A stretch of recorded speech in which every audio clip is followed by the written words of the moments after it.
Lah, hanggang ngayon ba naman cargo mo pa rin ang mga kapatid mo? Tatanda kang dalaga niyan. You know what, Angie? May kilala kong ganyan. Ginugol niya lahat ng income niya sa pagtatrabaho para sa mga magulang niya at kapatid. But in the end, nung nagkasakit siya, walang tumulong sa kanya. Pati bahay at lupa niya, hindi niya napakinabangan. Ang mga kapatid mo? Wala. Hindi ko alam kung saan nagpunta si Warren matapos natangayin yung natitira kong pera. Si Wilma naman galit na umalis, kasama yung anak niya. Sa panahon na kailangan nila ako, lagi ako nasa likod nila. Pero ngayong ako naman ang nangangailangan sa presensya nila, hindi ko sila maramdaman. Nagkulang ba ako, tita? Hindi pa ba sapat ang mga sakripisyo ko para kahit ngayon lang? Masabi ko naman na may mga kapatid ako. Taon 1900, 1999, Cavite. Naglalakad ang tatlong magkakapatid na sina Angie, ang panganay, si Wilma naman ang pangalawa, at si Warren na bunso. Masaya silang nagkukwentuhan habang papunta sa eskwela. Mababakas na salat sila sa salapi, ngunit busog sa pagmamahal ng isa't isa. Ate, wala na akong papel. Ako rin, ate. Ganun ba? Ako nga rin eh. Wala nang laman yung ballpen ko. Ayun oh, may bayabas. Halika yung manguha tayo, tapos ibenta natin sa school. Sige ate, para may pambili na tayo ng ballpen, lapis at papel. Masayang nanguha ng bayabas ang tatlo, ngunit pagdating sa eskwelahan, walang nais bumili ng kanilang ibinebenta. Mabuti na lamang at madiskarte si Angie. Nakita niya ang gurong tagapayo ng ikalimang baitang na si Ginang Rita at nilapitan niya yon. Ma'am Rita, baka gusto niyo po magpabunot ng uban mamayang recess? Oo ba? Sige, hihintayin na lang kita sa classroom ko, ha, Angie? Bibigyan kita ng 20 pesos. Ma'am, pwede po bang ballpen at papel na lang ang ibigay niyo sa akin? Wala na po kasi kami magamit ng mga kapatid ko eh. Oo naman. Teka, anong grade na ba mga kapatid mo, Angie? Grade 1 at grade 3 po. Sige, ibili mo na muna to ng mga papel nila para naman may magamit na silang dalawa. Maraming salamat po, ma'am.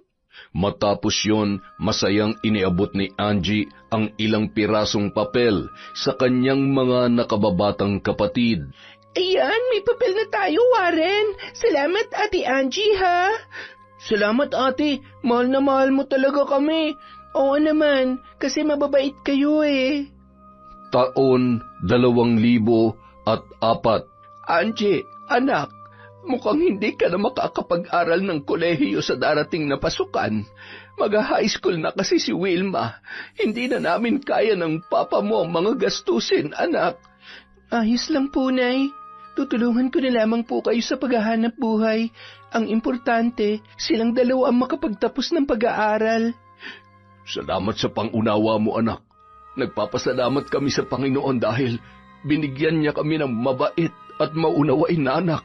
Papa, Mama, pinapangako ko po sa inyo na balang araw, pag pumabor na sa akin ang panahon, iaahon ko po kayo sa kahirapan. Naway matupad lahat ng mga pangarap mo, Angie. Gaya ng napagkasunduan, tumigil na muna sa pag-aaral ang dalaga at nagpasyang mamasukan bilang katulong sa kakilala ng kanyang ama sa kabilang lungsod. Kahit nahihirapan, masaya naman si Angie na makapagpadala ng pera sa kanyang mga magulang sa tuwing siya ay sumasahod.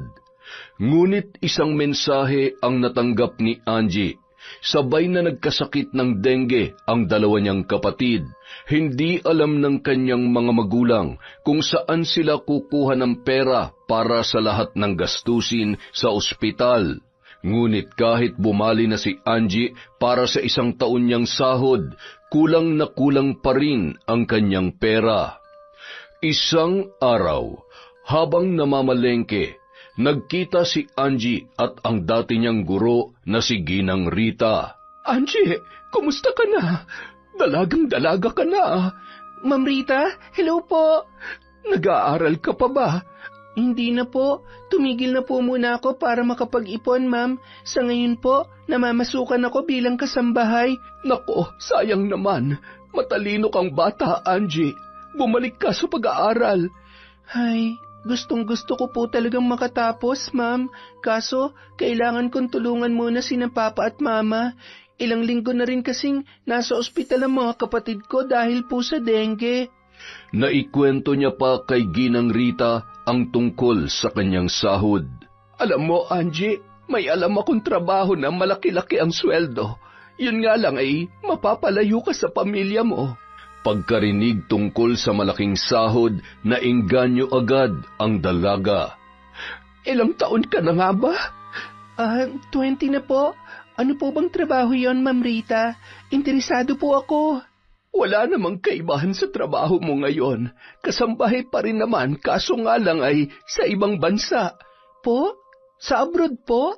Oo, alam mo, mas madali kang makakaipon doon. Malaki ang sahod kumpara dito. Pwede din kitang tulungan sa mga kakailanganin mong mga papeles para mas mapabilis ang paglabas mo ng bansa. Ano? Game ka ba? Tutulungan niyo po ako? Oo naman. Kaso nga lang po, may utang pa ako sa mga amo ko, Mami. Babayaran natin yan, pero lahat ng magagastos natin, ikakaltas sa sahod mo doon. Ayos lang ba yun sa'yo? Oo naman po, Ma'am. Nagkasundo ang dalawa at nagpalitan pa ng mga numero sa cellphone para sa mga update. Makalipas lamang ang 2 buwan, matagumpay na nakalipad si Angie papunta sa Middle East. Salamat po, Lord. Heto na ang simula ng pagtupad ng aking mga pangarap. Gabayan niyo po sana ako palagi.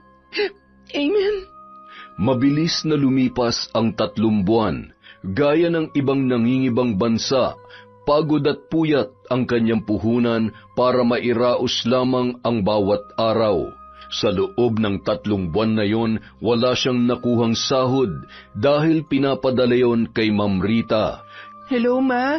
Opo, okay lang po ako dito. Mahirap, nakakapagod, at sobrang namimiss ko na po kayo. Pero kakayanin ko, Ma. Ngayong natapos ko na mabayaran ng mga utang ko kay Ma'am Rita, makakakain na rin kayo ng masarap buwan-buwan. Ingatan mo ang sarili mo dyan, anak, ha? Alam kong hindi madali ang trabaho dyan. Maayos naman ba ang trato ng mga amo mo sa'yo? Oo naman po, Pa. Medyo may pagka-stricta nga lang ang amo kong babae. Buntis kasi eh. Sige na po, Ma, Pa. Ibababa ko na to. Bye! Matapos maibaba ang tawag, nagmamadali na sa pamamalansya si Angie. Sa patuloy na pagdaan ng mga buwan, tinatamasa na ng kanyang mga kapatid at mga magulang ang unti-unting kaginhawahan. Ate, may bagong labas ng sapatos ngayon. Pwede bang yun na lang ang iregalo mo sa birthday ko? Matataas ba ang grades mo? Baka naman naglalakwatsa ka lang palagi. Hindi ate, nag-aaral kaming mabuti ni Warren.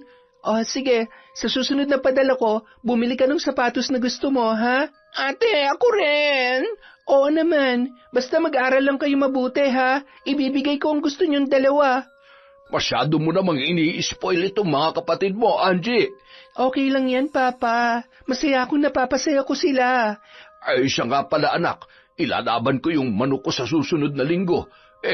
Baka gusto mong sumugal. Sige lang pa, may budget kayo para doon. Ayun! Salamat, anak, ha? Aba pati ba naman sa pagsusugal mo umaasa ka pa kay Angie? Florence naman. Ano ka ba naman, Delia? Ito na nga lang ang libangan ko eh. Anong gusto mo? Makipag-inuman ako palagi sa mga kabarkada ko. Mabuti na nga lang at minsan lang akong magsabong eh. Ay nako, ikaw nga panay ang paganda. Pariban-riban ka pa tapos pamani-manicure. Hindi nga kita sinisita kahit na senior citizen ka na eh.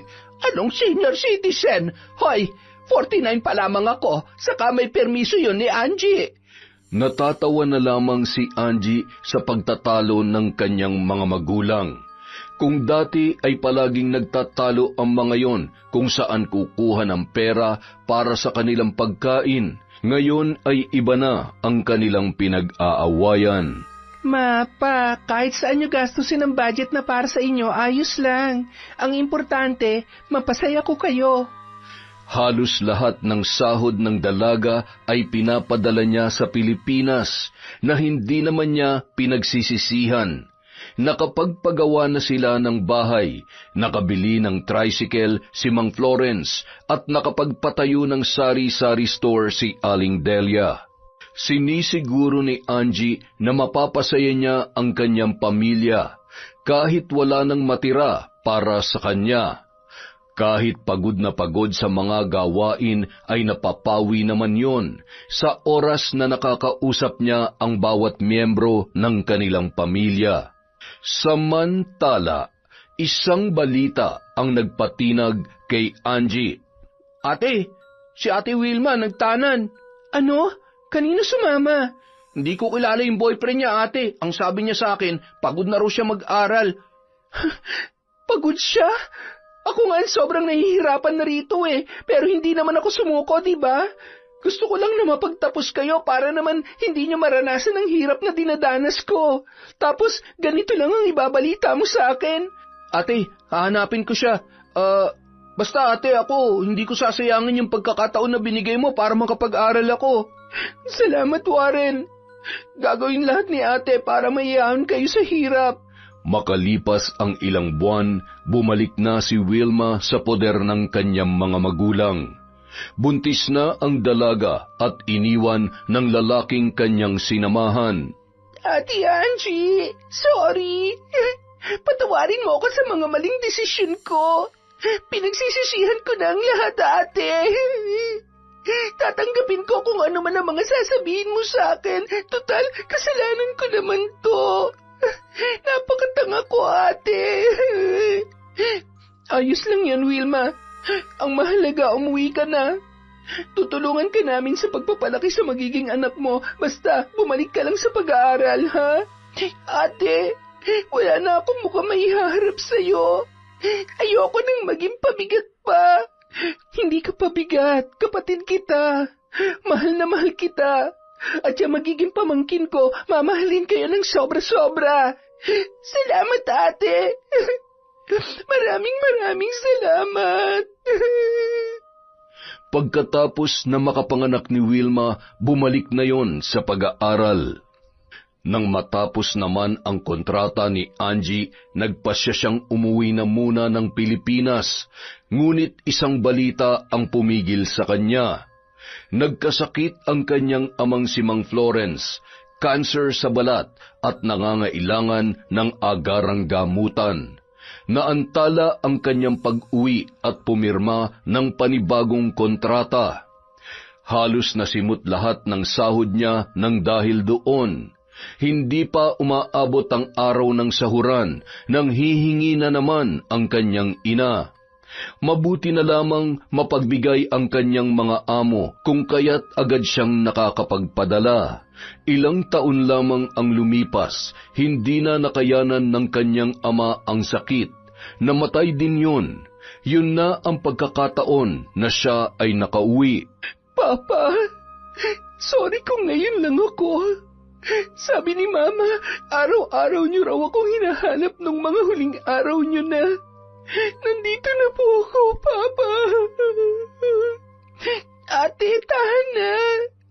Kung nasan man si Papa ngayon, alam kong masaya siya dahil nakauwi ka na. Matapos mailibing si Mang Florence, kinausap naman siya ng kanyang ina. Anak, Angie, babalik ka pa ba sa mga amo mo? Opo, Ma. Kailangan May mga utang pa kasi akong hindi pa nababayaran. Kailan ang alis mo? Baka magtagal ka pa dito. Po, Ma, 3 buwan pa naman po ako dito. 3 buwan? Nako, anak, may gagastusin pa ba tayong pera? Baka mamulubi na tayo niyan. Alam mo naman ang mga kapatid mo nag-aaral pa, sa katong pamangkin mo. Saan na lang tayo kukuha ng panggasto sa araw-araw? Ma, ba't parang hindi niyo gusto na manatili ako dito? Hindi naman sa ganon, Angie. Ang sinasabi ko lang, baka mahirapan tayo kasi wala na tayong natitirang pera. Naubos na lahat sa pagpapagamot sa papa mo. Yung tricycle na ibenta na, pati yung sari-sari store natin, nalugi na. Wala akong trabaho, pati na mga kapatid mo. Ikaw lang naman na nagpapakain sa amin, anak. Sana'y maintindihan mo ko. Pero masaya kung nagbabakasyon ka rito. Totoo yon. Hayaan niyo, Ma. Gagawa pa rin ako ng paraan para rumakit habang nandito ako. Huwag po kayong mag-alala. Ay, salamat naman kung ganon, anak. Alam kong maaasahan talaga kita sa lahat ng oras. Habang namamalengke, muling nagkita sina Ginang Rita at Angie. Angie, ikaw na ba yan?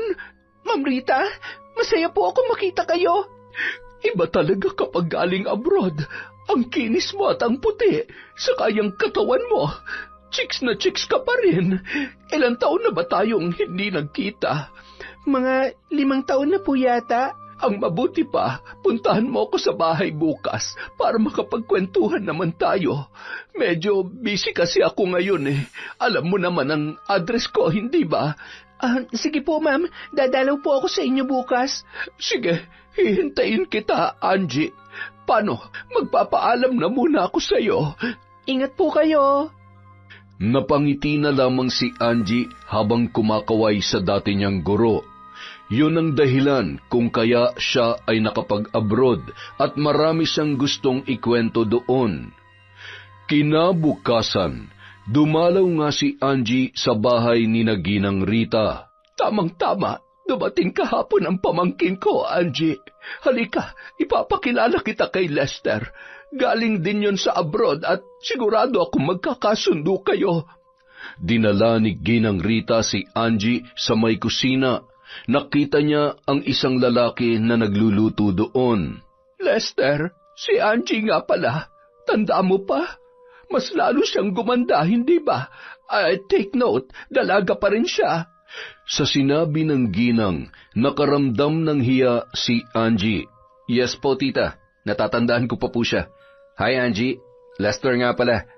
At binata pa rin yan si Lester, Angie. Naiilang naman na kinamayan ni Angie ang binata. Pakiramdam niya parang may gustong ipahiwatig si Ginang Rita sa kanya. Kilala mo pala ako? Nagkita na ba tayo dati? Hindi ko kasi tanda eh. Oo, hindi mo lang siguro maalala. Dito rin mismo sa bahay ni tita. Abala kasi kayo nun sa mga nilalakad yung papeles eh. Ganun ba? Nako, pasensya ka na ha kung hindi kita natatandaan. Nako, wala yun. At least, kilala mo na ako ngayon. Ay, maiwan ko muna kayong dalawa. Aasikasuhin ko lang yung lamesa. Sige po, tita. Malapit na rin naman to niluluto ko. Ay, sige. Dito na muna ako. Lester, huwag mo nang pakawalan yan. Nakangiti pang kumindat ang ginang bago tuluyang tumalikod. Si Lester naman napakamot na lamang ng batok, saka nahihiyang ngumiti. Ano daw yon? Inaasar lang ako ni tita. Huwag mo nalang pansinin yung huling sinabi niya. Maraming napagkwentuhan ang dalawa sa mga naging buhay nila sa ibang bansa. Kasama na roon ang mga pangungulila nila sa kani-kanilang mga pamilya. Nalaman ni Angie na isang driver si Lester ng malaking truck sa Middle East. At tulad niya, babalik din yon para ipagpatuloy ang kanyang paghahanap buhay. Sa maikling panahong nagkausap sila, naging magaan agad ang loob ng dalaga sa binata. Bago pa umuwi si Angie ay nagpalitan pa sila ng numero ng cellphone. Hanggang isang araw, tuluyan nang nagpahayag ng pag-ibig si Lester sa dalaga, na pinaunlakan naman ni Angie. Hanggang sa kapwa na sila bumalik sa kani-kanilang mga trabaho, naging long-distance relationship ang kanilang ugnayan. Gayunpaman, ramdam pa rin nila ang pagmamahal ng isa't isa. Han, ano kaya kung mag-for good ka na? Mas okay kung nasa Pilipinas ka lang kasi anumang oras ko gustuhin umuwi, naroon ka lang. Hindi pa pwede, Han. Graduating na kasi sina William at Warren eh. So, oras na makagraduate na sila, uuwi ka na rin ba? Depende pa rin. Hanggat hindi pa sila nakakakuha ng trabaho, dito pa rin ako, Han. Alam mo namang ako lang ang inaasahan nila, di ba? Naiintindihan ko naman yon, Han. Huwag ka mag-alala. Kapag nakaipon na ako mismong dadalaw dyan sa'yo. Namimiss na kita eh. Ako rin naman, Han. Miss na kita. Sobra. Tiis muna tayo ngayon, Han, ha? Nang makagraduate na sina Wilma at Warren, muling nagtanong si Lester kung pwede na bang umuwi si Angie. Han, siguro naman pwede ka na magpahinga ngayon. May nakuha ng trabaho sina Wilma at Warren, di ba? Yun nga din ang iniisip ko, Han eh. Hayaan mo, magpapaalam na ako sa mga amo ko dito. Gustong-gusto na rin kasi kitang makasama eh. At gusto ko nang bumuo ng sariling pamilya kasama ka. Masayang-masaya si Lester sa naging desisyon ng kanyang kasintahan. Inunahan niya na ito sa pag-uwi nang sinabi nito na sa susunod na linggo na ang kanyang flight. Balak niya na kasing yayaing magpakasal ang dalaga. Ngunit isang umaga, habang masayang naghihintay si Lester sa kanyang pagdating at kabadong tinititigan ang singsing na ibibigay, nakatanggap ng tawag ang lalaki mula kay Angie. Han, pasensya ka na. Hindi mo na ako makakauwi. Ha? Ngayon na ang flight mo, di ba? Bakit naman, Han? May problema ba dyan? Tumawag si Mama kagabi. Si Wilma daw sumama na sa boyfriend niya. Si Warren naman nakabuntis. Ngayon, nangangailangan sila ng pera para sa agarang pagpapakasal ni Warren.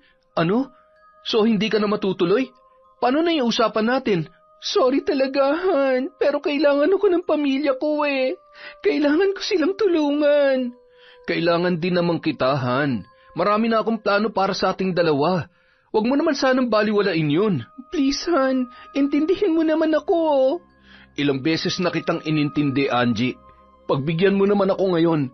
Hindi mo kasi naiintindihan, Han eh. Pamilya ko sila. Sila ang priority ko. Mahalaga sila sa akin. Ibig bang sabihin, hindi ako mahalaga sa'yo? Kaya hindi mo ako mapagbibigyan sa pagkakataong to? Ganun ba? Hindi naman sa ganun, Han. Kaya lang... Kaya lang ano? Kailan mo ba uunahin ang sarili mo? Ilang taon ka na nagsasakripisyo para sa kanila. Hayaan mo namang kumilos sila sa sarili nilang mga paa. Malalaki na mga kapatid mo. Kaya na nilang maghanap buhay na hindi umaasa sa'yo. Huwag kang magpaalipin. Isipin mo naman ang sarili mo. Tayo, hanggang kailan mo ba sila papasanin? Hanggang kaya ko. Alam mo, Lester, kung wala ka namang magandang sasabihin, itigil na natin to. So nakikipaghiwalay ka na sa akin? Anong hiwalay? Sige, mas mabuti pa nga maghiwalay na tayo. Para naman hindi na ako umasa pa sa mga kasinungalingan mo. Hanggang kailan mo ba ako paaasahin? Hanggang kailan mo ako iiwan sa ere? Tao lang ako, Angie. Naiinip din. Ako pa ngayon ang sinungaling? Hindi ba ikaw yon? Nangako ka sa akin noon na iintindihin mo mga desisyon ko. Nasusuportahan mo ako dahil mahal mo ko. Tapos ngayon, madali lang sa'yong sabihin na mas mabuti nga maghiwalay na lang tayo? O sige, kung yan talagang gusto mo, break na tayo. Pagkasabi noon, pinatay na ni Angie ang kanyang cellphone. Padausdos siyang napaupo sa sahig habang nakasandal sa pader. Pakiramdam niya nang hihina siya. Umiyak na lamang ng umiyak habang niyayakap ang sarili. Napakiramdam niya ay wasak na wasak sa isang sulok.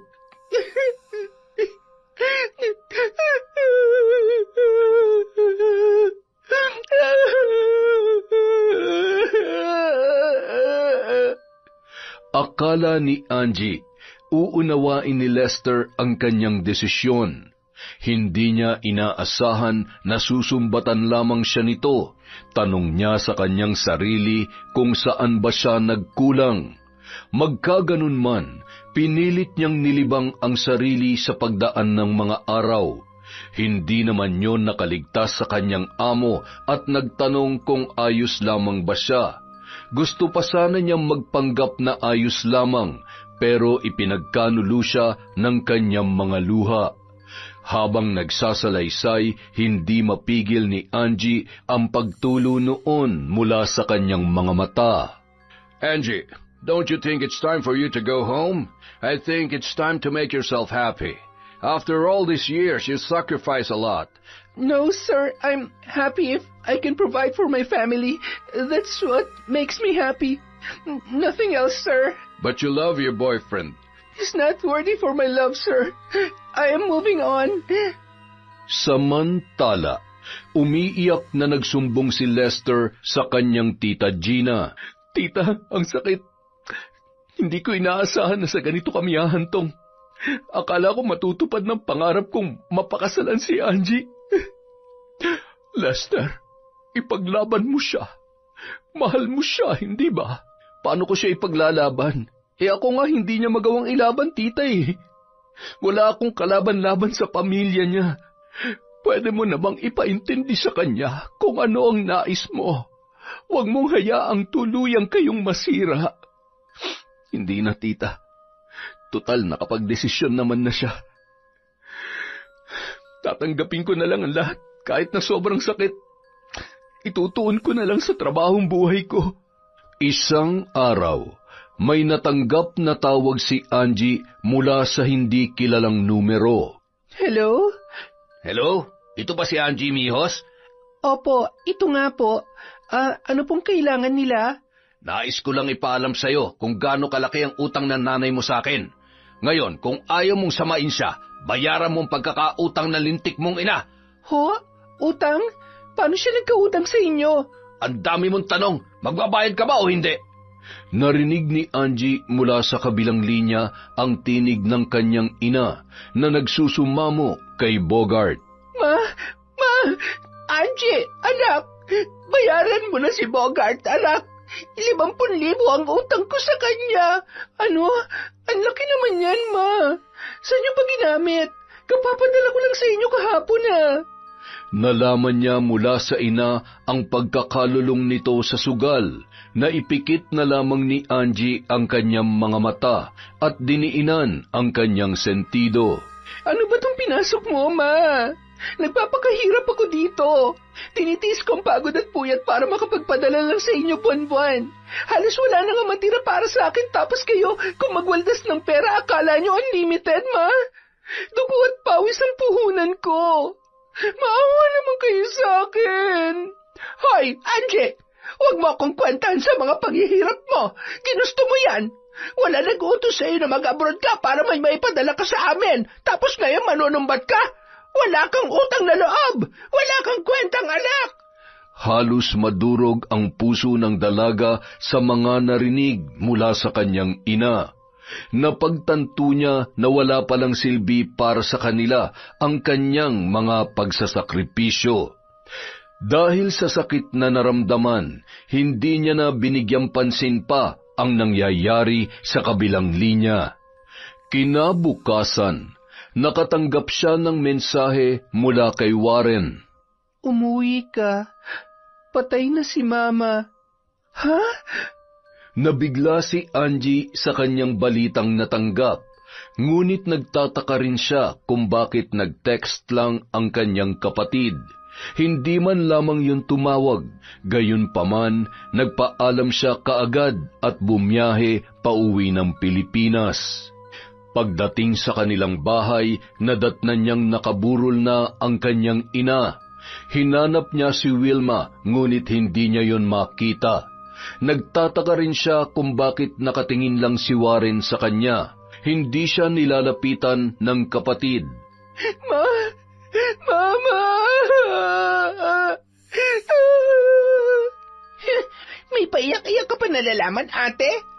Wilma, ano nangyari? Patay na si Mama. Bulag ka ba?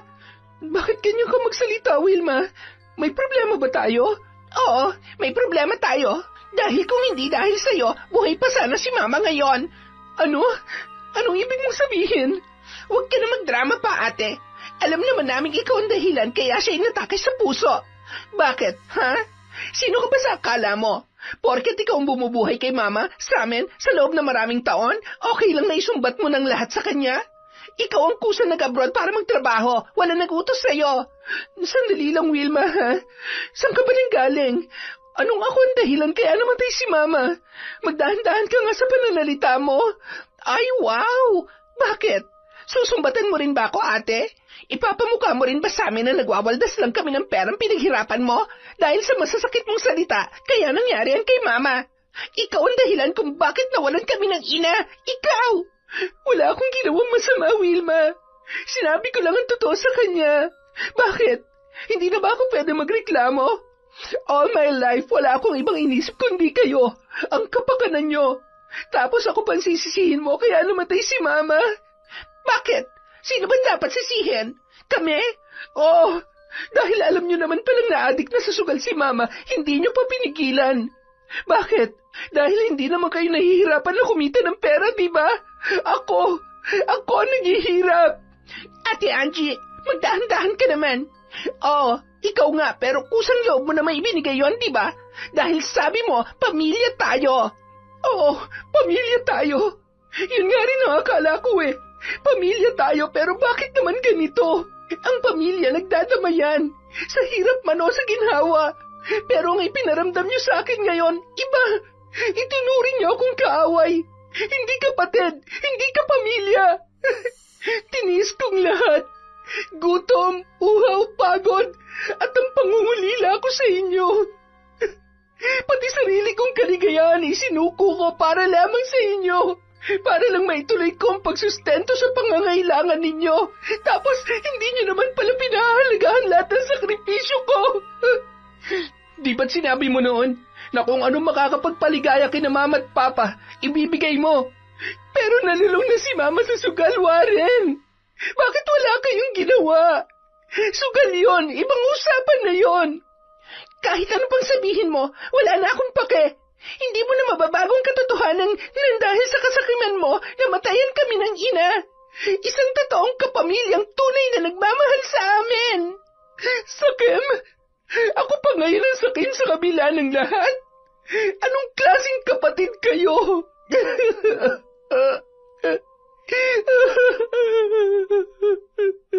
Huwag ka mag-alala.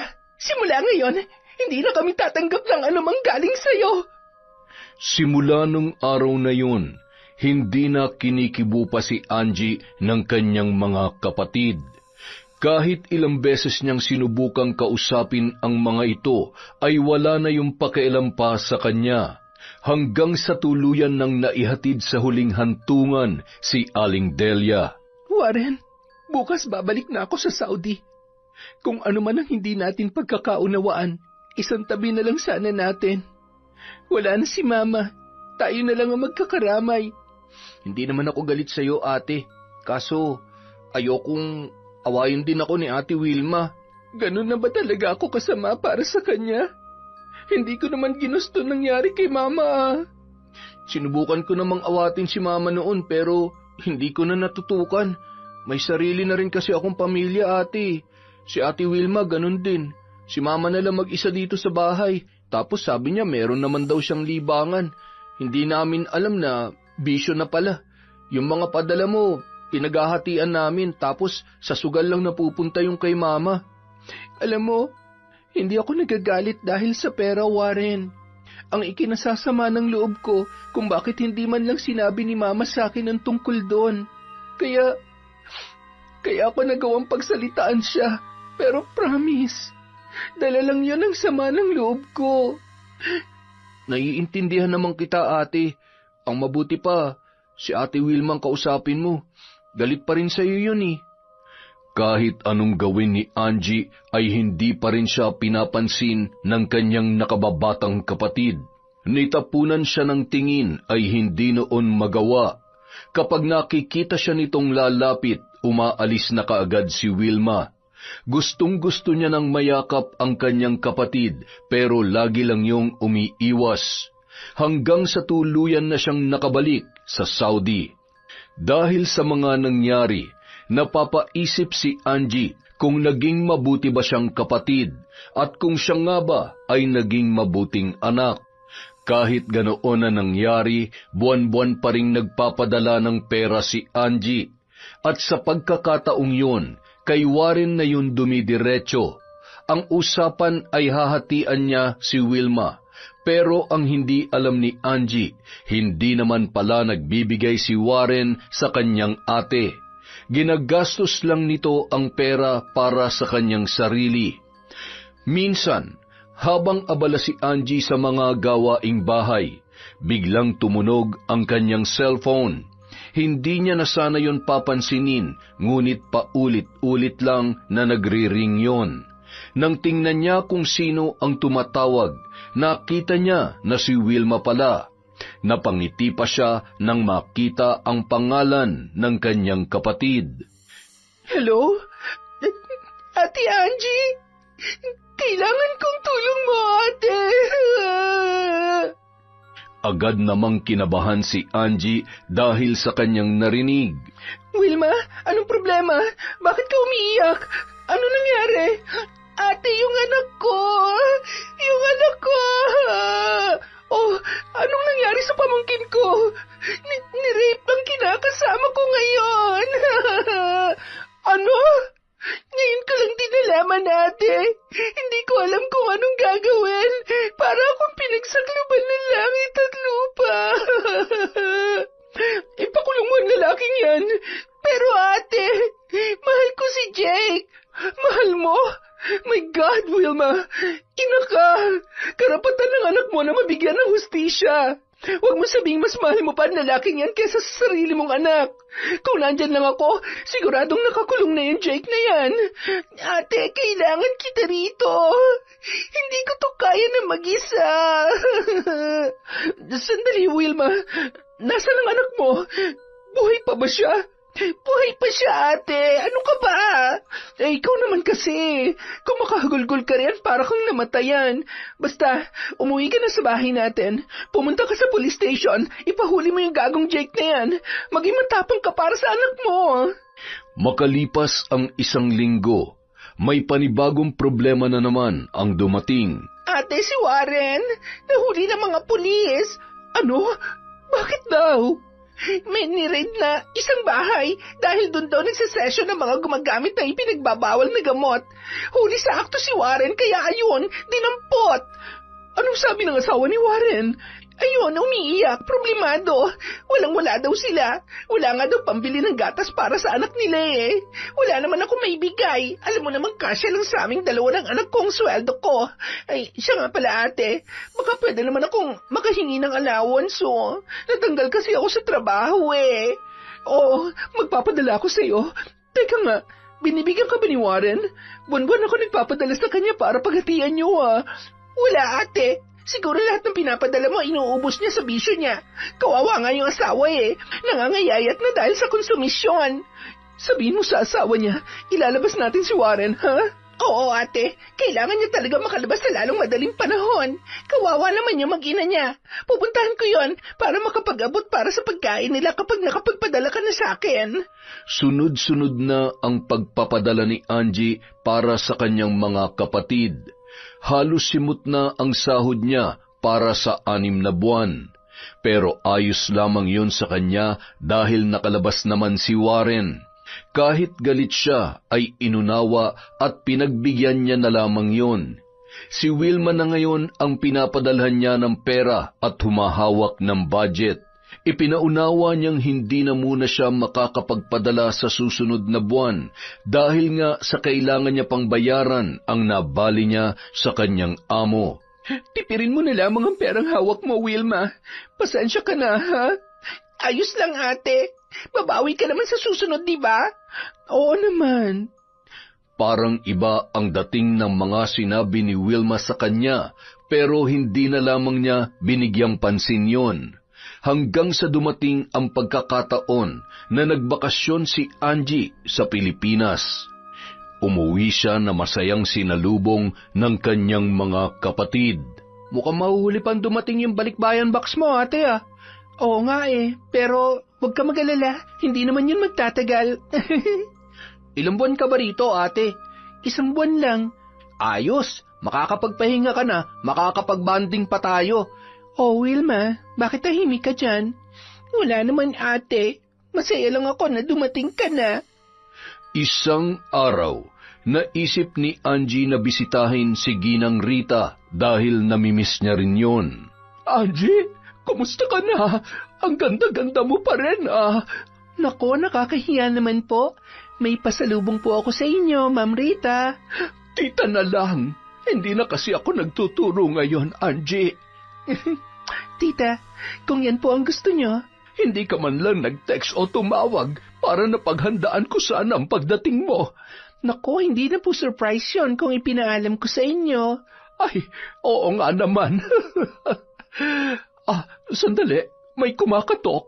Pagbubuksan ko lang sandali, Angie, ha? Inabala ng babae ang sarili sa pagtingin-tingin sa mga litrato ni Ginang Rita na nakadisplay sa isang divider. Nang bigla siyang nagulat sa pagsigaw ng babae, napatayo siyang bigla para tingnan yun, ngunit agad ding napawi ang kanyang pag-aalala nang makita niyang nagtatatalon pala yun sa tuwa at may niyayakap. Lester, hindi ka man lang nagpasabi na dadalaw ka. Sobrang namiss kita. Sinadya ko talagang huwag ipalam sa inyo, tita. Surprise eh. Grabe ang araw na ito sa akin. Punong-puno ng sorpresa. Tita, si Dayan nga po pala, girlfriend ko. Oh, hi. Hi, Iha. Welcome to my humble home. Halina kayo sa loob. May bisita din kasi ako. Nang makita ni Angie si Lester, hindi niya alam kung ano ang gagawin. Saglit siyang nataranta dahil hindi niya akalain na magkikita sila doon. At nang dumako ang tingin niya sa katabi nitong babae, ay nagpakakaswal na lamang siya. Maganda yun at may pagka-sopistikada. Angie, nagkasabay pa talaga kayong tumalaw ni Lester. Oo nga po. Tita, babalik na lang po siguro ako bukas. Ay, hindi. Lumito ka muna. Ano ka ba? Ngayon nga lang tayo muli nagkita eh. May mga bisita pa po kayo. Baka po makaabala lang ako. Hindi ka naman makakaabala, Angie. Ikaw ang nauna dito. Parang ang sagwa naman kung aalis ka ng dahil lang sa amin. Tama si Lester. Nako, ipagluluto ko kayo ng specialty ko. Tinolang manok na may sayote. Sa hapagkainan, nagkakwentuhan ang magtiyahin nang mapansin ni Rita ang plato ng girlfriend ni Lester. Mukhang nakuha naman kaagad ni Lester ang gustong sabihin nito nang mapatingin yun sa kanya. Hindi po siya kumakain ng meat, tita. Nako, nagsabi ka sana sa akin kanina, Lester. No, it's okay. Sa bawat sayote lang ayos na po ako. Thank you, tita. Nahiya tuloy ako sa iyo, Dayan. No, tita, it's okay. Hindi naman po ako maarte. Sadyang bawal lang po talaga sa akin ang karne. Ang swerte naman ng pamangkin ko sa iyo. Ang ganda mo na nga, ang bait-bait mo pa. Oo naman, tita. Si Dayan na yata ang pinakaswerteng dumating sa buhay ko. Kaya mahal na mahal ko to eh. Napapangiti naman si Rita habang ginagawaran ng halik ni Lester ang kanyang nobya. Si Angie naman ay tahimik lamang. Hindi niya maintindihan kung bakit tila apektado siya sa ginagawang yon ng magnobyo. Angie, ikaw ba? Kailan mo dadalhin ang boyfriend mo dito? Akala ko nag-asawa ka na, Angie. Wala pa sa isip kong mag-asawa. Si Warren may mga anak na, pati si Wilma. Hanggang ngayon ba, dalaga ka pa rin? Mukhang napag-iwanan ka na ng panahon, ah. Choice ko namang hindi pa mag-asawa. Saka, sakit lang sa ulo yung mga lalaki. Ganon? Hindi naman ako sakit sa ulo, ah. Di ba, Han? Natigilan pa si Angie sa sinabi ni Lester. Napatingin siya sa lalaki, ngunit kay Dayan naman pala yun nakatitig. Akala niya siya ang tinawag noon na Han. Slight lang, Han. Ganon ha? Ano ka ba? Nakikiliti ako. Ang saya niyong tingnan na dalawa. Hindi ba, Angie? Ang cute-cute nila. Oo nga po. Ang laki na siguro ng ipon mo, no, Angie? Ilang taon ka rin sa Saudi, di ba? Ha? Hindi rin. May mga pamangkin pa kasi akong pinag-aaral. Hanggang ngayon ba naman? Kargo mo pa rin ang mga kapatid mo? Baka tumanda kang dalaga niyan. Alam mo, Angie, hindi ka na bumabata. Panahon na siguro para sarili mo naman ang unahin mo. You know what, Angie? I know someone like you. Inubos niyang lahat ng pera niya from work para sa parents niya at sa mga kapatid. But in the end, nung nagkasakit siya, walang tumulong sa kanya. Pati bahay at lupa niya, hindi niya napakinabangan. Hindi naman ganun ang mga kapatid ko, Dayan. Iba-iba din naman kasi ang bawat tao. Yeah, pero ang point doon is, you have to save something for yourself. Dahil hindi mo alam ang magiging takbo ng mga susunod pang panahon. Tama si Dayan, Angie. Nang makauwi sa bahay, hindi pa rin mawala sa isip ni Angie si Lester. Hindi niya akalain na kahit matagal na silang nagkahiwalay, ay may konti pa rin siyang nararamdaman para sa lalaki. Asa ka pa, Angge. Masaya na nga siya ngayon sa bago niya eh. Ang tanga-tanga mo kasi. Ikaw sana yung kasama niya ngayon kung... Ay, ano ba? Napaparaning ka na yata. Sinong kausap mo dyan, ate? Ha? Wala. Sarili ko. Ganyan ka palagi? Huh? Anong ganyan? Kinakausap ang sarili.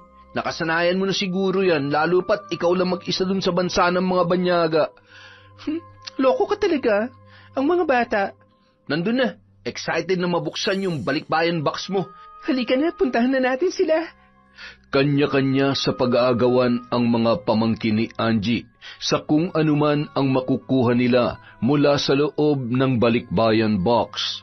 Pati na rin sina Wilma at Warren ay hindi magkanda-ugaga. Uy, akin na tong pabango, ha?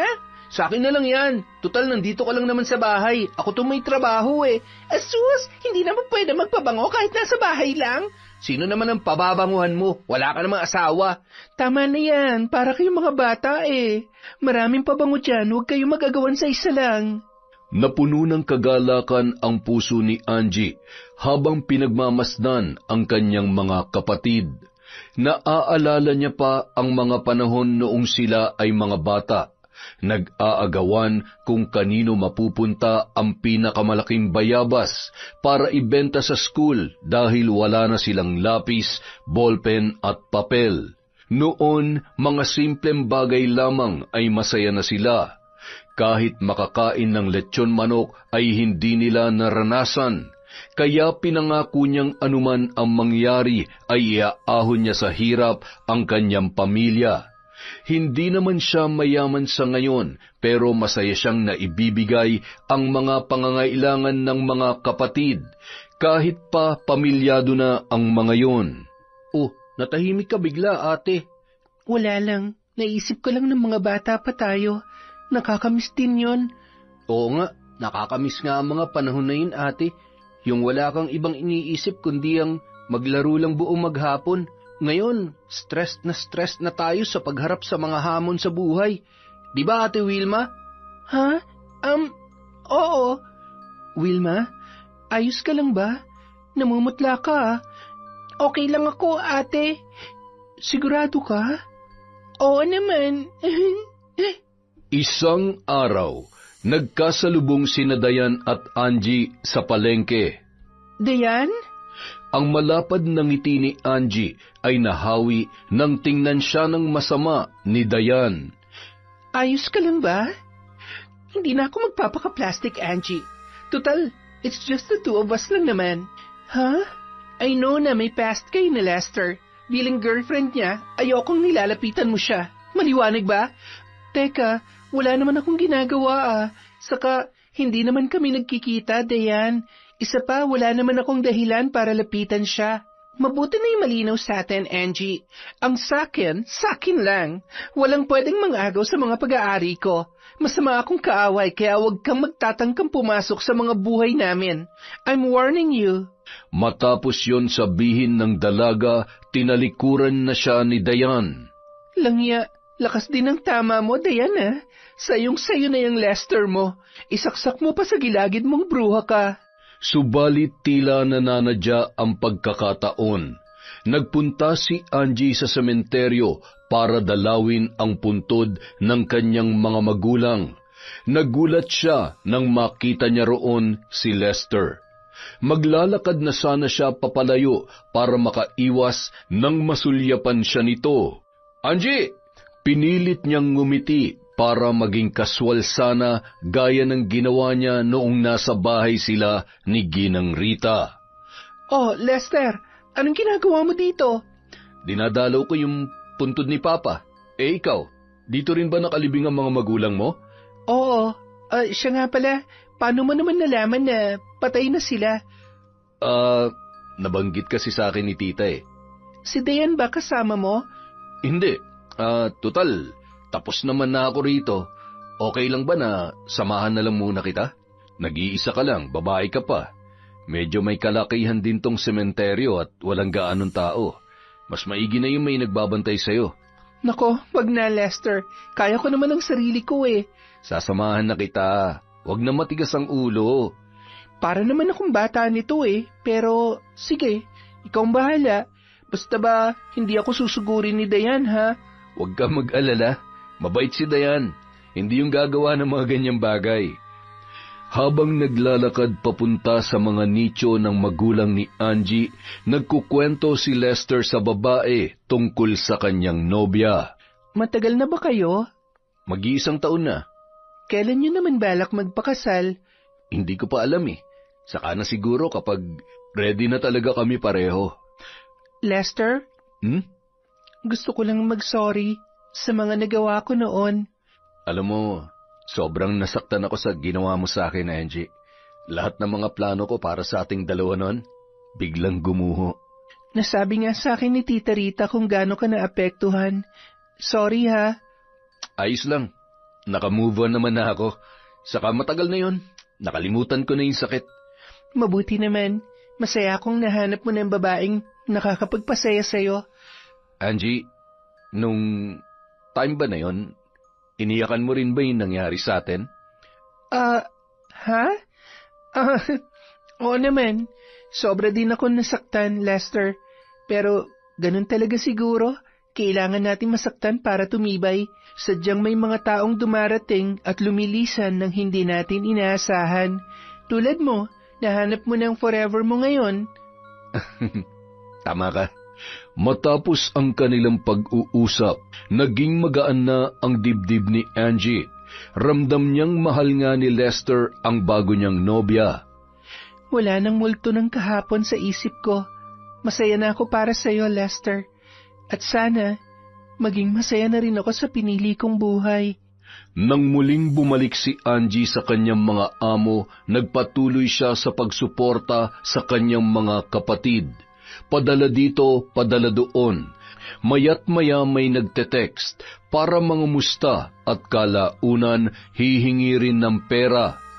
Kahit ganoon, hindi siya tumatanggi sa mga kahilingan ng mga pamangkin. May nagpapabili ng bagong sapatos, laptop, mga bago at usong damit. Lahat sila ay pinagbibigyan ni Angie. Masayang masaya siya na naibibigay ang kanilang mga kahilingan. Ngunit isang araw, sinabi ng kanyang mga amo na magmamigrate na sila sa ibang bansa. Pero hindi na siya maisasama. Napaiyak si Angie dahil napamahal na sa kanya ang kanyang mga amo, maging ang mga anak nito. Sa ilang taong paninilbihan niya sa mga yon, itinuring niya na silang kapamilya. Humingi yun sa kanya ng dispensa. Ipinaintindi ng mga ito sa kanya na tumatanda na rin siya. Mainam na bumuo na siya ng sariling pamilya para may makakaramay siya sa hirap at ginhawa. Sinabi din nila na iba kung may sariling pamilya, may asawa at mga anak, kesa sa mga kapatid at mga pamangkin lamang. Binigyan din siya ng mag-asawa ng sapat na pera para makapagpatayo siya ng sariling negosyo sa Pilipinas. Hindi ba kayo natutuwa na nandito na ako, Wilma, Warren? Hindi ka na babalik sa abroad, ate? Hindi na. Naisip ko rin kasing kailangan ko na magpahinga. Paano na yung kabuhayan natin, ate? Hindi pa nga nakakatapos ng high school yung anak ko eh. Huwag kang mag-alala. May sapat naman akong pera para makapagsimula ng maliit na negosyo. Pagtulungan na lang nating mapalago. Panahon na para magbanat ka ng buto, ate Wilma. Hindi yung panay-asa ka na lang sa mga padala ni ate. Abat kung makapagsalita ka, parang hindi ka rin naman nakikinabang ah. Pareho lang naman tayo nakikinabang pati buong pamilya mo. Siyempre, at least kami nagpapakatotoo kay ate Angie. At least ako, kilala niyang asawa at mga anak ko. So, anong gusto mong palabasin, ha? Ewan ko sa'yo, kung makareact ka para kang guilty. Baka may tinatago ka kay ate Angie. O ako na lang magsasabi sa kanya, gusto mo? Tumigil ka na, Warren. Hindi ka nakakatuwa. Bakit, ikaw ba nakakatuwa? Teka, ano na naman ba yung pinagtatalunan ninyo? Kadarating ko lang eh. Hay nako ate, kailangan mo na malaman ng totoo. Ano ate Wilma, itatago mo pa rin ba? Wilma, Anong kailangan kong malaman? Wala, ate. Anong wala? Meron kaya? Wilma? Oo na. Nakipagbalikan ako kay Jake. Ay, nag-iisip ka pa ba ng matino, Wilma? Baka nakakalimutan mo, hinalay ni Jake yung anak mo. Mahal ko si Jake, ate. Napagtanto kong hindi ko pala kaya mawalay sa kanya. So, anong gusto mo mangyari? Hahayaan mo na lang ba na ulit-ulitin niya yung ginawa niya sa pamangkin ko? Hindi naman kami magsasama, ate. Sa mga magulang niya pa rin siya uuwi. Magkikita lang kami pero hindi muna magsasama sa iisang bubong. Hindi ako natutuwa sa desisyon mo, Wilma. Sana lang, hindi ka magsisi. Nang mga sumunod na buwan, hindi na umuuwi si Wilma sa bahay. Ilang beses na siyang tinawagan at tinetext ni Angie, ngunit hindi niya binibigyang pansin yun.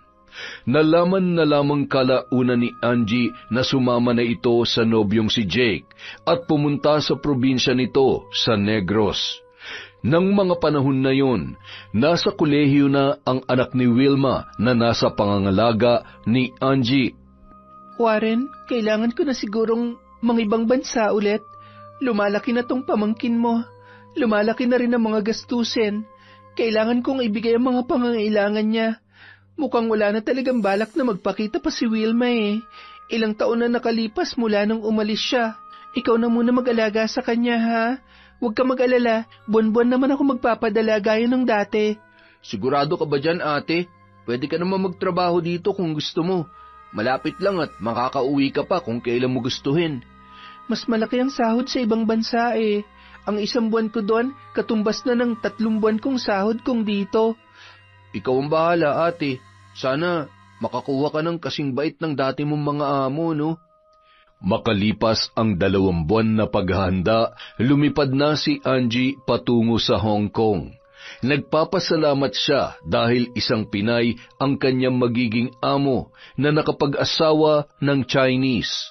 Noong una, mababait pa ang kanyang mga amo, lalong-lalo na ang babae. Ngunit pagkalipas lang ng 4 na buwan, ipinakita na nito kung gaano yun kabayulente.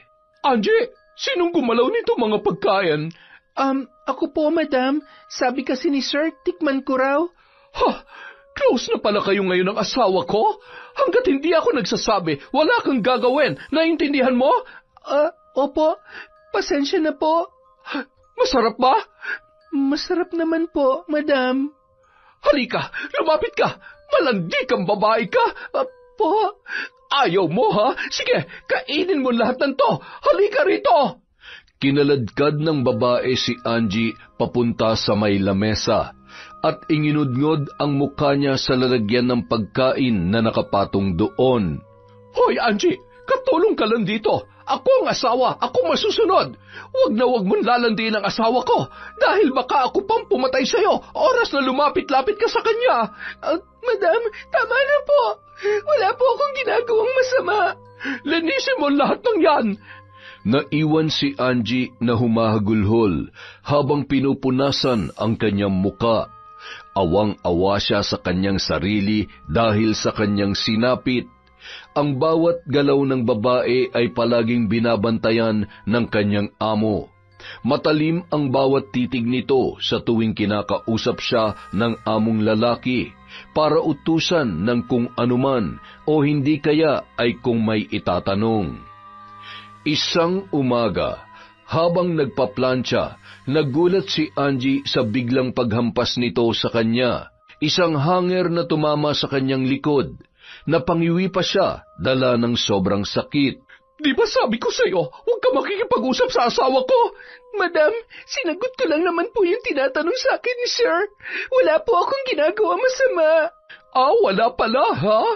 Kinuha ng babae ang hawak niyang plantsa at sapilitang ipinatong sa likod ng kanyang mga kamay. Napasigaw si Angie dahil sa sakit na naramdaman. Kung patuloy mo lalandiin ang asawa ko, hindi lang yan ang aabutin mo. Huwag na huwag ka magsusumbong sa kanya. Oras na malaman niyang pananakit ko sa'yo, sisiguruhin kong sa kulungan ang bagsak mo. Nagkakaintindihan ba tayo? Sagot! Opo. Sunod-sunod na naranasan ni Angie ang pisikal na pananakit ng among babae sa tuwing wala ang asawa nito.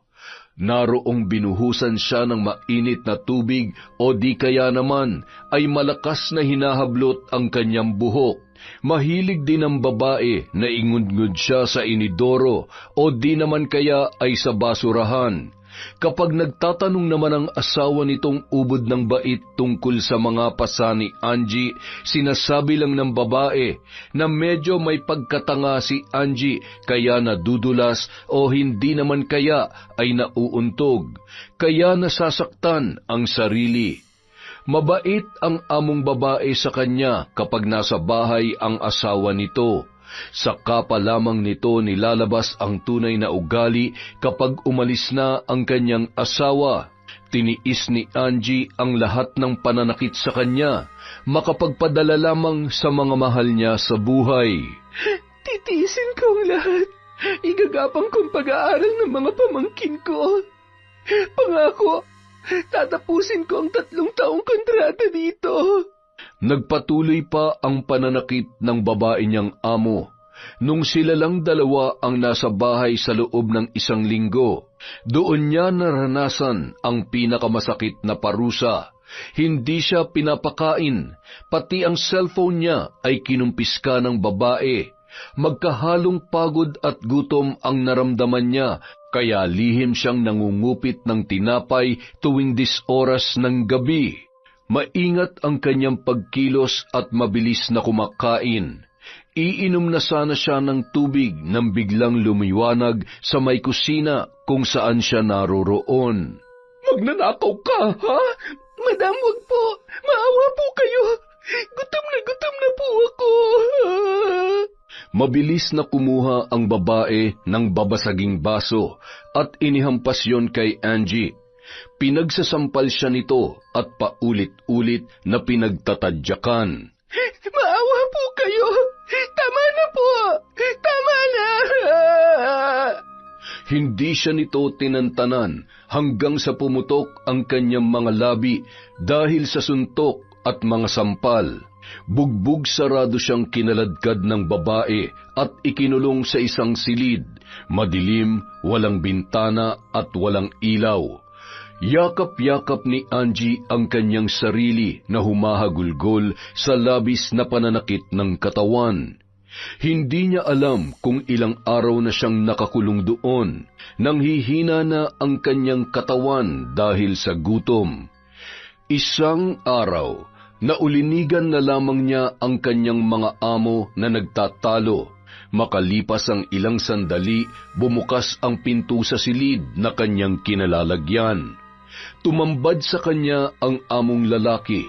Tinatanong nito kung kumusta na siya. Sir, I want to go home. Please, let me go. Inalalayan noon si Angie at inilabas sa loob ng kwarto. Nakita niya ang among babae na nakaupo sa sofa. Nanunuyang tinitigan siya. Mag-empake ka na. Ihahatid ka namin sa airport ngayon din. Huwag na huwag ka magkakamali magsumbong sa kahit na sino. Naintindihan mo? Naiintindihan mo? Pangako po. Pauwiin niyo lamang po ako. Matapos pakainin ng among lalaki, mabilis na nag-empake si Angie. Pagdating sa Pilipinas, Ate, mabuti na lang at pinauwi ka pa nila. Bakit hindi mo sinabi ang pangmamaltrato nila sa'yo? Di sana natulungan ka ng agency mo. Huwag ka na mag-alala pa, Warren. Ang importante, nakauwi na ako. Masaya pa rin ako na kahit papano, napag-aral ko mga anak mo at ang mga anak ni Wilma sa loob ng 2 taon na nagtatrabaho ko sa Hong Kong. Awang-awa si Warren sa itsura ng kanyang kapatid. Bakas na bakas sa mukha nito ang mga pasang natamo. Nabalitaan ni Rita ang nangyari kay Angie at ikinuwento naman ito sa pamangkin na si Lester. Samantala, naniningkit ang mga mata ni Dayan dahil sa reaksyon ng lalaki nang malamang dumating na sa bansa si Angie. Ano nang plano mo? Plano saan? Oo nga naman. Wala ka naman talagang plano para sa ating dalawa, di ba? 3 years na tayo pero wala ka pa ring plan. Dayan, ano ba? Ano na naman bang issue to? Issue? Don't tell me hindi mo alam kung sinong issue. Anong sino? Si Angie. Sino pa nga ba? Because of her, hindi ako magiging part ng plan mo, hindi ba? Anong kinalaman naman ni Angie dito?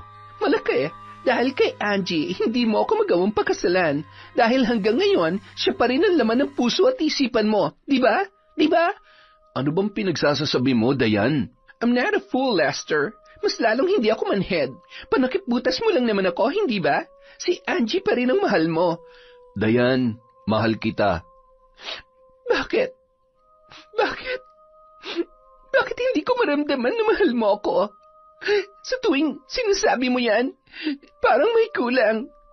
Sa loob ng 3 taon naging tayo, alam kong hinihintay mo pa rin si Angie na bumalik sa'yo. Hindi totoo yan, Han. Huwag mo nang lokohin ang sarili mo, Lester. Ako nga, alam ang totoo mong nararamdaman eh. Ikaw pa kaya?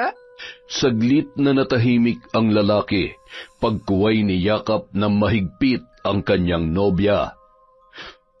Sorry. Patawarin mo ako, Dayan.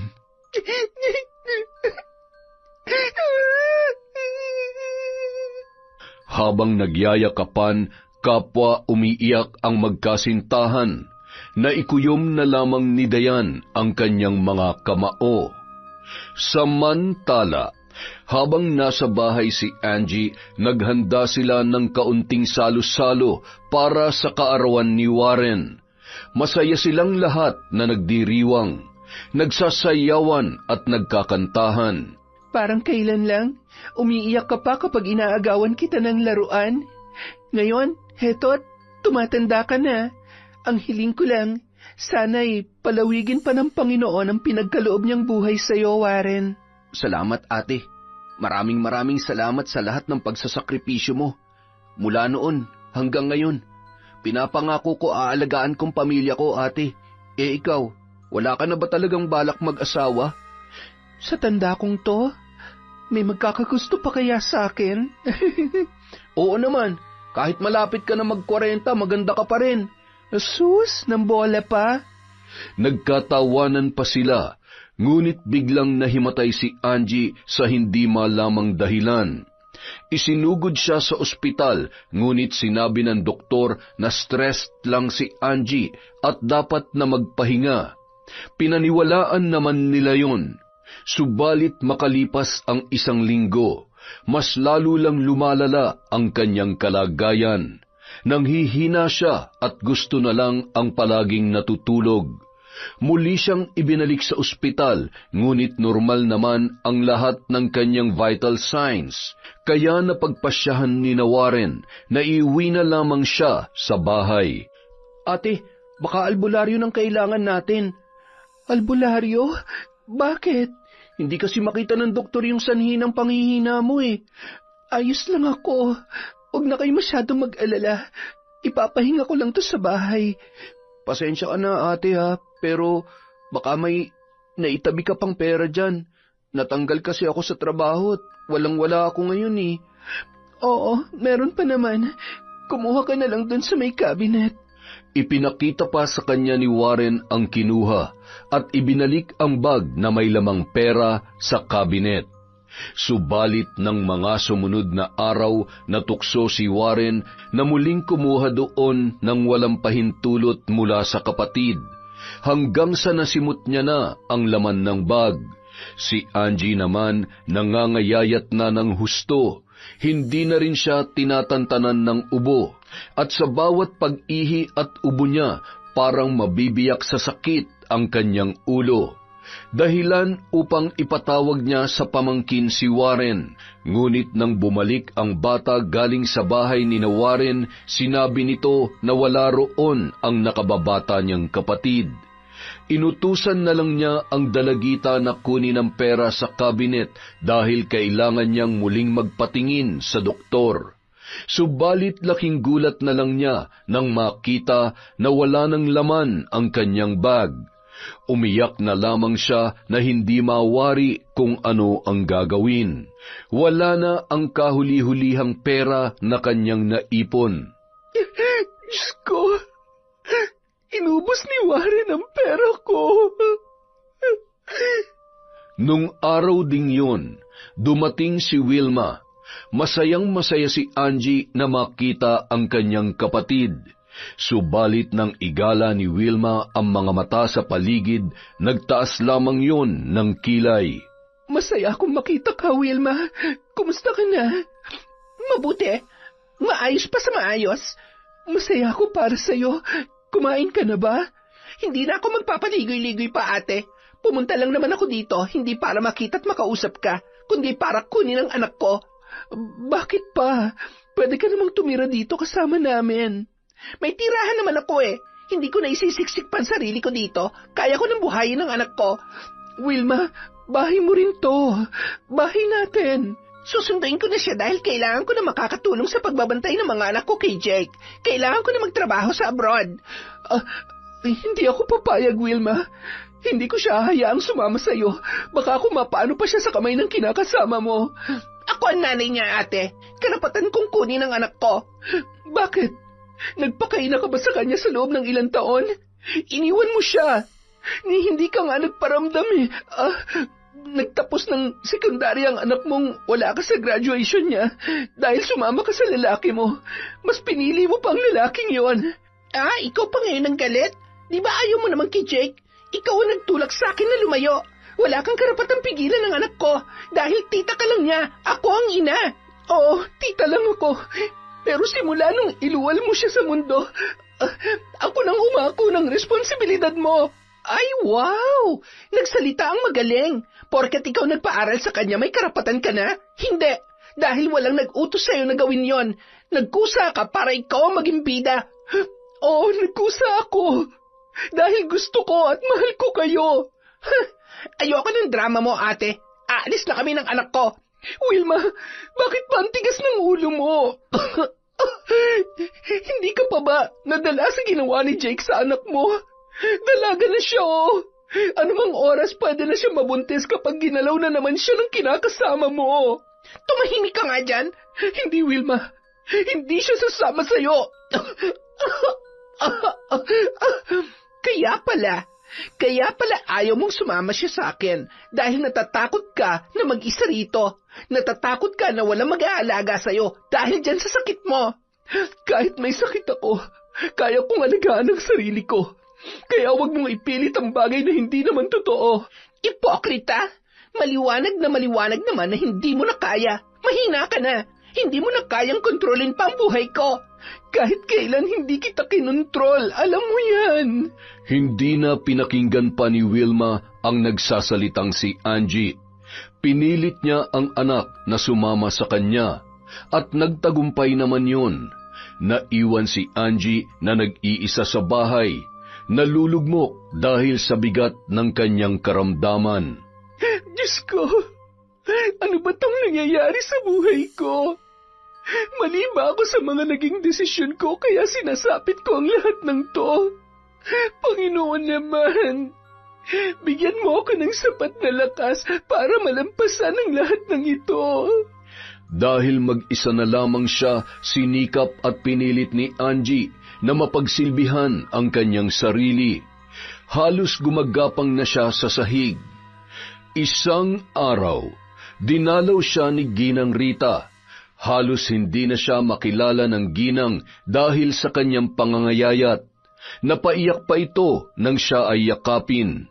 Angie, anak, anong nangyari sa'yo? Heto, nagtitiis po sa sakit ko, tita. Ano ba yung sakit mo? Cancer? Hindi ko po alam. Ilang beses na akong sinuri ng mga doktor pero hindi nila masabi kung ano ang sakit ko. Nakakatawa nga eh. Buhay na buhay pa ako pero parang bangkay na ako. Ay Diyos ko, hindi ko maipaliwanag ang awang nararamdaman ko sa iyo, Angie. Hindi mo deserve na sapitin to. Napakabuti mong tao. Ipinagpapasa Diyos ko na lamang po ang lahat, tita. Siya lang ang nakakaalam. Buong puso po akong nananalig sa kanya. Ang mga kapatid mo? Wala na po. Hindi ko alam kung saan nagpunta si Warren matapos niyang tangayin yung natitira kong pera. Si Wilma naman, galit na umalis, kasama po yung anak niya.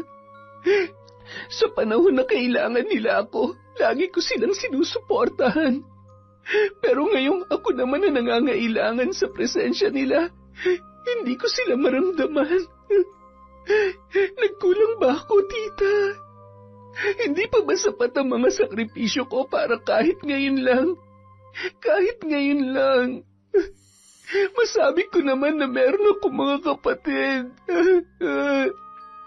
Angie, huwag ka mag-alala. Nandito lamang ako. Ipapatingin kita sa albularyong kakilala ko. Hindi kita pababayaan. Gaya ng ipinangako ng ginang, pinasuri niya sa isang albularyo ang kalagayan ni Angie. Itim na mahika nakikita kong bumabalot sa kanya. Ano pong ibig niyong sabihin, Amang? Nasa loob siya ng isang sumpa na kung tawagin ay barang. Barang? Ngunit bakit? Paano? Sino naman ang bumarang sa kanya? Hinawakan ng naturang albularyo ang mga kamay ng babae na noon ay inaapoy ng lagnat. May nakikita kong isang babae na nasusuklam sa kanya. Gusto niyang pahirapan itong biktima. Maaari ko bang malaman kung sino ang babaeng sinasabi mo, Amang, at kung anong kasalanan ni Angie sa kanya? Inggit at galit ang nagtutulak sa babaeng yon na pasakitan si Angie. Dahil lamang sa isang lalaking hindi maibaling sa kanyang pag-ibig. Dayan. Dayan ang kanyang pangalan. Diyos ko, si Dayan? Malaki ang tsansang mapahinto natin ang sumpa kung makakausap ninyo si Dayan. Siya lang ang bukod tanging makakapagpawala sa sumpa ng barang na nasa katawan ni Angie. Kaagad na kinontak ni Rita si Lester at tinanong kung nasaan si Dayan. Hindi ko na po alam, tita. Simula nung hiniwalayan niya ako, wala na akong balita sa kanya. Lester, kailangan makita natin si Dayan hanggat hindi pa huli ang lahat. Po? Bakit po? Nag-aagaw buhay ngayon si Angie dahil binarang niya. Tila niyanig ng mga nalaman ang buong pagkatao ni Lester nang marinig ang balita. Dali-dali niyang tinawagan si Dayan, ngunit hindi na nagre-ring ang telepono nito. Pinuntahan niya yun sa bahay ng mga kaibigan at kakilala, ngunit walang naibigay na impormasyon ang lahat ng kanyang napagtanungan. Dayan, nasan ka na ba? Hanggang sa naalala niya ang isang lugar kung saan doon lumalagi si Dayan tuwing may pinagdaraanan. Walang pag-aalinlangan niya yung tinungo. Sa gitna ng gabi, narating ni Lester ang isang kubo sa gitna ng kakahuyan. Base sa kwento ni Dayan noon, pagmamay-ari daw yon ng yumao niyang lola. Sa loob ng kubong yon, nararamdaman ni Dayan ang kapayapaan kapag nakakapasok sa tuwing meron siyang pinuproblema. Tahimik ang buong paligid. Tila huni lamang ng mga kulisap ang namamayani. Alam ni Lester na may tao sa loob dahil nakasindi ang gaserang ilawan na tumatagos sa sawaling dingding ng kubo. Dayan? Dayan, alam kong nasa loob ka. Mag-usap naman tayo. Pwede? Lester? Oo, ako to. Dahan-dahang pinagbuksan ni Dayan ang dating kasintahan. Anong ginagawa mo dito? Naparito ko para humingi ng tawad sa'yo at para magpaliwanag. Biglang lumuhod si Lester sa harapan ni Dayan. Sorry, patawarin mo ko sa lahat ng kasalanan ko, Dayan. Sorry kung sa tingin mo naging panakitbutas lang kita. Sorry kung hindi kita nagawang yayain magpakasal sa loob ng 3 taong naging tayo. Patawarin mo ko kung naging duwag ako na aminin sa iyong totoo. Sorry dahil pinaasa lang kita, pero pangako, minahal kita, Dayan. Talaga? Oo, totoo yun. Minahal kita. Pero nung makita ko si Angie sa bahay ni Tita Rita, bumalik ang lahat. Bumalik ang sakit sa pag-iwan niya sa akin sa ere. Bumalik ang kasabikan ko sa kanya. Bumalik ang pagmamahal kong matagal ko ng pilit na ibinaon sa limot. Lumabas din ang katotohanan na siya pa rin ang mahal mo sa aming dalawa. Pero it's okay. Oras na mawala na siya ng tuluyan sa mundo, magwawagi pa rin naman ako sa puso mo, hindi ba? Hindi ka na mahihirapang pumili sa amin. Dayan, nagmamakaawa ako. Bawiin mo na ang sumpa kay Angie. Pakiusap. Ayun, isa pang katotohanan. Kaya ka nagpunta dito para humingi ng tawad para bawiin ko ang barang sa babaeng yon. Ang galing! Palakpakan!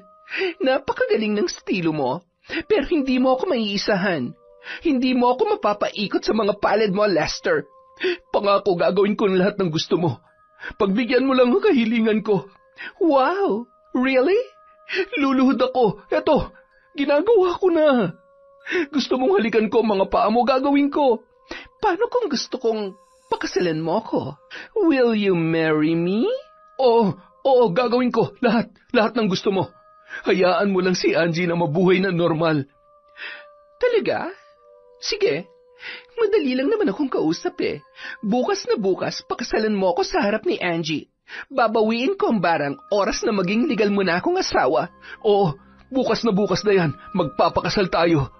Kinaumagahan, handa na ang lalaki sa kanilang pag-iisang dibdib ni Dayan.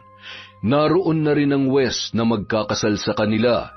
Pati si Ginang Rita kasama ang naka-wheelchair na si Angie na naguguluhan kung bakit imbitado siya sa kasal nina Lester at Dayan. Tanging ang babae na lamang ang kanilang hinihintay. Makaraan ng ilang minutong paghihintay, dumating na si Dayan. Suot ang isang simpleng puting bestida. Pagbaba ng sasakyan, tiningnan niya si Lester. Pilit yon na napangiti sa kanya. Nang mapadako ang tingin niya kay Angie, napaismid pa si Dayan. Mabuti naman at you're here, Angie. Ikaw ang pinaka-espesyal na bisita sa araw na to. Ngumiti lang ang babae sa kanya. Walang kamalay-malay sa naging usapan nila ni Lester. Ilang sandali pa, nagsimula na ang seremonya ng kasal. Hanggang sa natapos ay nakatingin lang si Angie sa dalawa. Lihim na nasasaktan ang kanyang puso dahil may nararamdaman pa rin siya kay Lester. Pero may malaking espasyo sa kanyang damdamin na nagsasabi na maging masaya siya para sa lalaki na kanyang pinakamamahal. Nang makapagsolo, kinausap ni Lester si Dayan. Ngayong kasal na tayo, maaari mo na bang bawiin ang barang kay Angie? Ganun mo ba siya kamahal? Kaya mong isakripisyo ang sarili mong kaligayahan para sa buhay niya? Mahal ko siya. At kaya kong gawin ang lahat para sa kanya. Bakit hindi mo siya pinaglaban noon? Matagal ko nang alam na wala naman talaga akong kalaban-laban sa mga kapatid niya. Noon pa man sa kanila na umiikot ang buhay ni Angie. Kaya nga naghiwalay kami dahil mas pinili niyang tugunan ang mga pangangailangan ng sarili niyang pamilya kaysa magpakasal sa akin. Paano na yan? Matatali ka na sa akin. Ayos lang. Ang mahalaga nakalaya na siya sa sumpa. At alam ko na magagawa rin kitang mahalin, gaya ng pagmamahal na nararamdaman ko para sa kanya. Sa sinabing yon ng lalaki, hinawakan ni Dayan ang muka ni Lester. Sa tingin ko, hindi mo ako kayang mahalin like her. Napilitan ka lang na pakasalan ako, hindi ba? Lester, mahal na mahal kita. Mahal na mahal. At gaya mo, handa akong makulong sa kalungkutan para lang sa isang tao. Alam ko. Kaya nga naisipan mo mambarang, di ba? Naiintindihan din naman kita. Hindi ko man ramdam ang sakit na nararamdaman mo, pero pangako, hindi ko yun plinanong ipadama sa'yo. Sinubukan kong mahalin ka ng higit pa sa pagmamahal ko kay Angie. Pero nabigo ako, Han. Ngayon, susubukan ko ulit yon. No need, Lester. Promise, pipilitin ko. Kagabi pa lang, pinutol ko ng pambabarang kay Angie. Kita mo siya kanina? Hindi na siya gaanong mahina, diba? Sa mga susunod na araw, babalik din ang lakas niya at unti-unting manunumbalik ang dati niyang pangangatawan. Sa sinabi niyang yun, napayakap na lang ng mahigpit si Lester sa babae. Salamat. Maraming salamat, Dayan. Lester, I think this is the right time para yayain mo na siyang magpakasal. Bilang babae, ramdam kong mahal ka pa rin niya. Ha? Ano bang sinasabi mo? Kasal ka na sa akin, kanina lang, di ba? Yon? Wala yon. Hindi ko naman pinirmahan yung contract. Sa mata ng batas, binata ka pa rin. Ano? Pinapalaya na kita, Lester. Naisip kong kailanman hindi ka liligaya sa piling ng taong hindi mo naman mahal. Sa piling ko, maging masaya ka sa piling niya. I love you, Lester. Hindi ko alam kung anong sasabihin pero maraming salamat, Dayan. Hindi mo alam kung gaano mo ako napasaya. Salamat. Samantala, sa bahay ni Angie, nakatanaw siya sa bintana at tumitingala sa payapang kalangitan. Ayos ka lang ba, Angie? Tita, alam kong mali pero ngayon ko lang napagtanto na sinayang ko lang ang mga nabuong pagsasama namin noon ni Lester. Kanina habang kinakasal siya, ini-imagine ko na sana ako yung bride. Mahal na mahal ka pa rin ng pamangkin ko, Angie. Gagawin niya ang lahat para sa'yo. Ginawa niya yon para sa'yo. Po, ano pong ibig niyong sabihin? Idinitalye ni Ginang Rita ang mga nangyari kay Angie, pati na ang pagsasakripisyo ni Lester na pakasalan si Dayan para isalba ang kanyang buhay. Halos hindi makapaniwala ang dalaga, tanging pag-iyak na lamang ang kanyang nagawa. Ang pagyayakapan nila ni Ginang Rita ay biglang natigil nang marinig ang boses ni Warren at Wilma. Ate, patawarin mo ako. Ngayon lang ako nagkalakas loob na magpakita kasi kinain ako ng hiya ko sa iyo, ate. Nagastos ko yung pera mo, pero nandito na ako para isoli yun. Sana mapatawad mo ako, ate. Ate, I'm sorry. Sorry sa mga nasabi ko. Sorry kung nagalit ako sa iyo. Gayong kapakanan lang naman ng anak ko ang inaalala mo. Sana mapatawad mo pa ako, ate. Sorry kung iniwan kita sa ganyang kalagayan. Promise, babawi ako sa iyo. Ang mga kapatid ko, miss na kayo ni ate. Aalagaan kita, ate, hanggang sa gumaling ka. Ako rin, ate. Wilma, si Jake, kumusta? Okay siya, ate. Inaalagaan niya mga anak namin. At lilinawin ko lang, ate, ha? Hindi ni-rape ni Jake ang anak ko. Hindi ko rin siya pinakulong. Sinabi ko lang yun sa'yo para maging masama siya sa paningin mo. Iniwan ko talaga siya noon dahil hindi niya maibigay ang mga luho ko. Sorry, ate. Pangako, hindi na ako magsisinungaling sa'yo. Niyakap na lamang ni Angie ang kanyang mga kapatid. Oo nga at nasaktan siya sa ginawa nila, pero sa isip at puso niya, kapatid pa rin niya ang dalawa. Habang buhay na magkatali ang kanilang mga pusod, at habang buhay din siyang magpapakaate kina Wilma at Warren. Makalipas ang ilang buwan, ginanap na ang pag-iisang dibdib nina Lester at Angie, at nagsimula na silang mamuhay ng masaya at mapayapa. Yon! Ang saya ng pag-ibig, lalo na kung may kasamang SS at PhilHealth. Dahil dyan, meron na naman po tayong shoutout. Simulan po natin kay Yolanda Lopez, hi din po kay Gina Andraque Peña, kay Jack 20M, wow, 20M. Hello din po kay Corazon Ortega, kay Beth Mercado, kay Belen Malbas, kay Jerlyn Arbado, kay Doresa Magno, Josie Aniban, Kat Burglar Cutie, Jessica Rojas, Kim Bara, kay Chris Jalmamado, Maribel Balabag, kay Christine Victorino, Hi din po kay Mama Riza, kay Maria Katrina Manyakap, magsulat ka na, hoy. Kay Nita Canillas, kay Chenny Ocol. Hi din po kay Vilma Bautista, kay Febe Ranyada, Sheila May Resurrection, Lady Dam, kay Cherry Mukbanger ASMR. Hi din po kay Puresa Tagiwalo, sa Galedo Family from Babes, Evelyn Villarreal.